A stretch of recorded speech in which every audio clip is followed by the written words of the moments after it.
Criada em 1118 em Jerusalém, uma ordem de cavalaria chamada de Ordem dos Pobres Cavaleiros de Cristo e do Templo de Salomão, famosa como Ordem dos Templários. Ela era composta por 9 cavaleiros franceses. Seu objetivo, pelo menos aparentemente, era velar pelas conveniências e pela proteção dos peregrinos cristãos no território sagrado.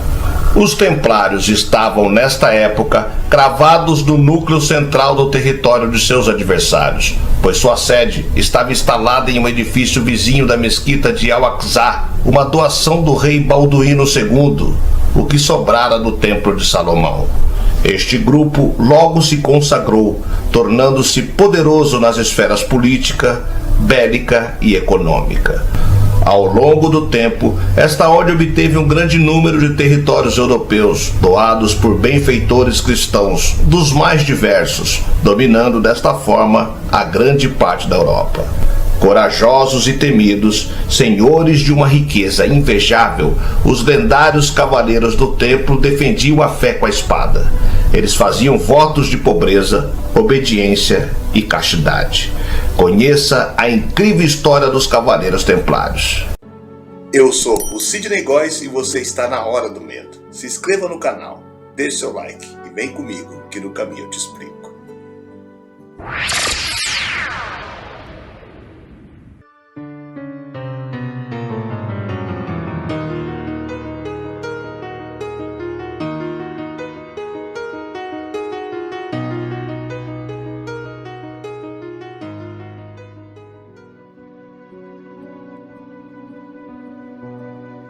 A história dos Templários começa com 9 cavaleiros, filhos segundos de senhores feudais, que juntaram forças para proteger os peregrinos europeus das agressões dos sarracenos durante as visitas aos lugares sagrados do Reino de Jerusalém.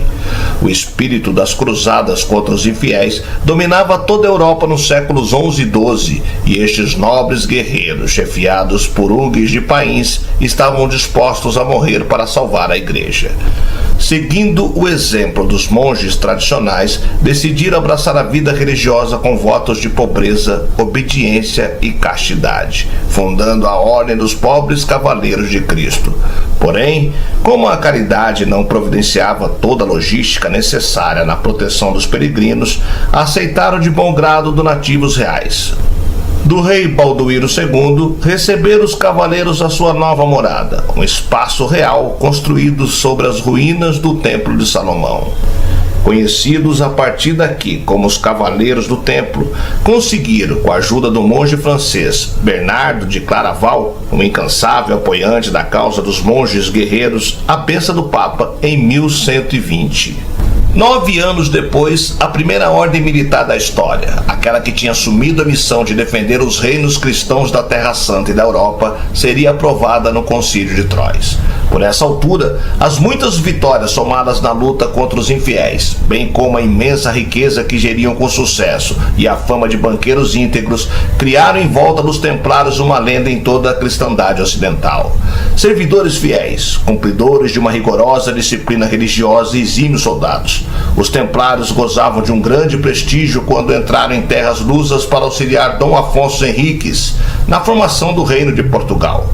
Recompensados com generosas doações pelas façanhas militares, como a tomada de Santarém aos mouros, os templários ficaram proprietários de vastos territórios, onde promoveram o povoamento e edificaram várias fortalezas. Os cavaleiros templários eram monges guerreiros. Era uma ordem religiosa, com uma hierarquia inspirada na teologia e uma missão declarada, além de um código de ética, mas também um exército armado e dedicado à Guerra Santa. Mas então, como eles chegaram ao negócio dos bancos? Os templários dedicaram-se inteiramente à defesa de peregrinos cristãos a caminho de Jerusalém. A cidade havia sido capturada na primeira cruzada em 1099, e ondas de peregrinos começaram a chegar, viajando milhares de quilômetros pela Europa.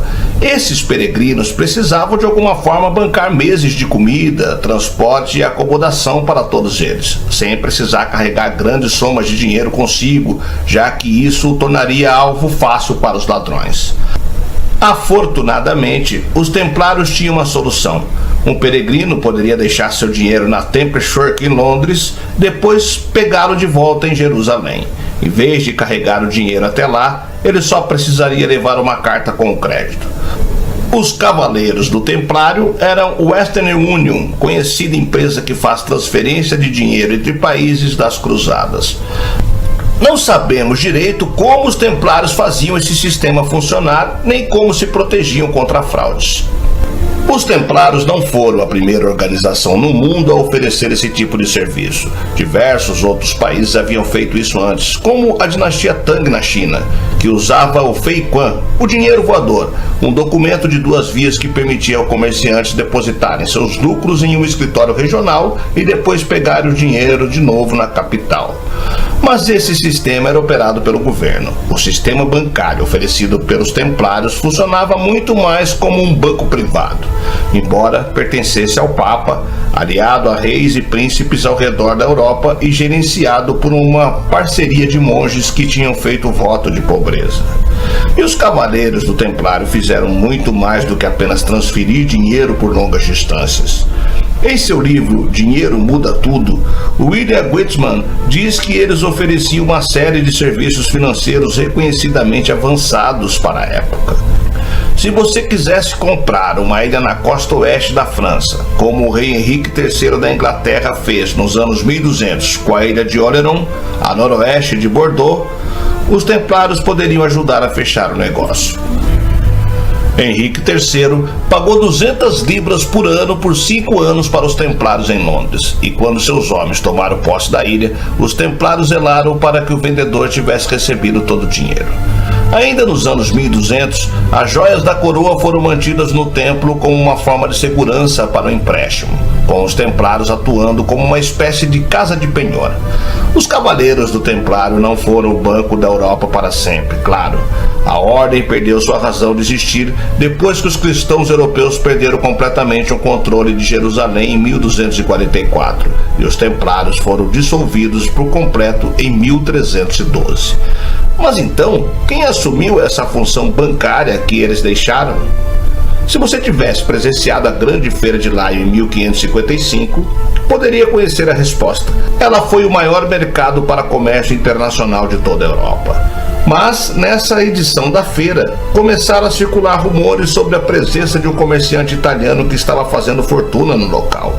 Ele não estava comprando, nem vendendo nada. Tudo o que ele tinha à frente era uma mesa e um tinteiro. Dia após dia, ele recebia comerciantes e assinava pedaços de papel. E, de certa forma, ficava rico. Os moradores locais olhavam para ele com suspeita. Mas, para uma nova elite internacional das grandes casas de mercadoria da Europa, suas atividades eram perfeitamente legítimas. Ele estava comprando e vendendo dívidas, e ao fazer isso, estava gerando considerável valor econômico.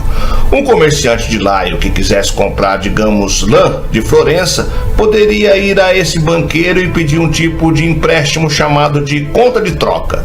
Era um documento de crédito que não especificava a moeda de transação. Seu valor era expressado em eco de marque, uma moeda privada usada para essa rede internacional de banqueiros. E se os comerciantes de Lyon ou seus agentes viajassem a Florença, a conta de troca do banqueiro de Lyon seria aceita pelos banqueiros de Florença, que trocariam sem problemas o documento pela moeda local. Por essa rede de banqueiros, um comerciante local podia não só trocar moedas, mas também traduzir seu valor de compra em Lyon para o valor de compras em Florença, uma cidade onde ninguém havia ouvido falar sobre ele. Era um serviço valioso que valia a pena. De meses em meses, agentes dessa rede de banqueiros se encontravam em grandes feiras como a de Lyon, conferiam suas anotações e acertavam as contas entre si.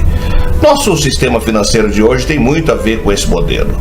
Um australiano com cartão de crédito pode fazer compras em um supermercado de Lyon. O supermercado checa com o banco francês, que fala com o banco australiano, que aprova o pagamento ao comprovar que ele tem dinheiro em conta. Mas essa rede de serviços bancários sempre teve também seu lado obscuro, transformando obrigações pessoais em dívidas negociáveis internacionalmente. Esses banqueiros medievais passaram a criar seu próprio dinheiro privado, Estado, fora do controle dos reis da Europa. Ricos e poderosos, eles não precisavam mais se submeter às moedas soberanas de seus países, o que de certa forma ainda é feito hoje em dia.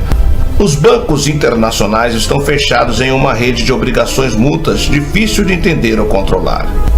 Eles podem usar seu alcance internacional para tentar contornar impostos e regulamentações. E considerando que as dívidas entre eles são um tipo claro de dinheiro privado, quando bancos estão fragilizados ou com problemas, o sistema monetário do mundo todo também fica vulnerável. Poucos governantes têm sido mais duros com os bancos do que o rei Filipe IV da França. Ele devia dinheiro para os templários e eles se recusaram a perdoar seu débito. Então, em 1307, no local onde hoje fica a estação Temple do metrô de Paris, Filipe lançou um ataque ao Templo de Paris, o primeiro de uma série de ataques ao redor da Europa. Os templários foram torturados e forçados a confessar todos os pecados que a Inquisição pudesse imaginar.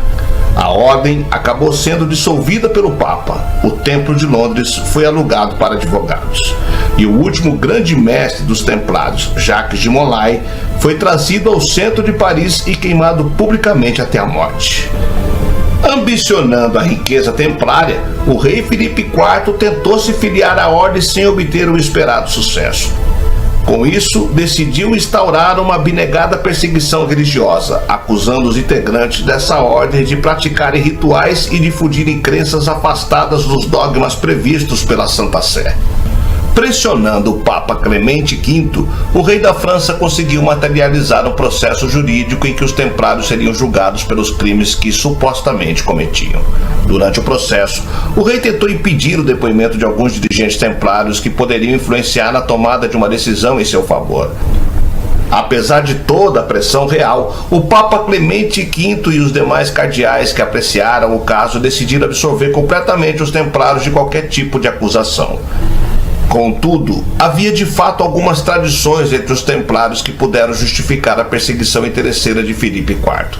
Em seus rituais de iniciação, os templários deveriam se submeter a uma sessão em que cuspiam na cruz e trocavam alguns beijos com o preceptor que o introduzia na ordem. Apesar de exótico, o Papa conseguiu compreender que o estranho ato era comum a um grupo militar onde a questão da lealdade era fundamental. Além disso, a compreensão de Clemente V se assentava no fato dos templários não renegarem nenhuma das liturgias católicas. Apesar de a decisão ter frustrado os planos monárquicos, a tensão e a desconfiança cultivada com o incidente motivaram o Papa a organizar uma assembleia pública em 1308, onde dizia que a situação dos templários seria resolvida em um concílio que ocorreria 2 anos mais tarde. Até aquele momento, parecia que a indefinição papal serviria para acalmar os ânimos e deixar que a ordem dos templários seguisse seu próprio rumo. Contudo, Filipe IV resolveu protagonizar mais um novo incidente que abalaria a situação entre a monarquia e a igreja. Naquele mesmo ano, o rei acusou, julgou e condenou à morte na fogueira o bispo de Troyes. Tal ação autoritária visou coibir os mais poderosos bispos da França a apoiarem o monarca francês. Caso contrário, iriam comprar uma guerra que poderia ameaçar seriamente a unidade religiosa católica no interior da Europa. Intimidado com a retaliação promovida pelo rei, o Papa Clemente V se viu em uma situação desconfortável. Ou preservava a unidade cristã, ou compraria uma cara briga para defender os templários. Por fim, no Concílio de Vienne, 1311 e 1312, o chefe supremo da Igreja anunciou a extinção da ordem religiosa por meio de ação administrativa. Com esse precedente, Filipe IV pôde prender, saquear e matar todos os cavaleiros templários presentes na França. Em pouco tempo, o Jacques de Molay, o grão-mestre dos templários, foi levado à fogueira em uma pequena ilha do rio Sena. Segundo o relato de um escritor da época, antes de morrer, Molay profetizou que Filipe IV e Clemente V seriam julgados por Deus pela injustiça que haviam cometido. Poucas semanas depois, o rei da França e o Papa faleceram. Tal coincidência, ainda hoje, nutre os mitos que falam sobre os segredos e os mistérios da Ordem dos Cavaleiros Templários.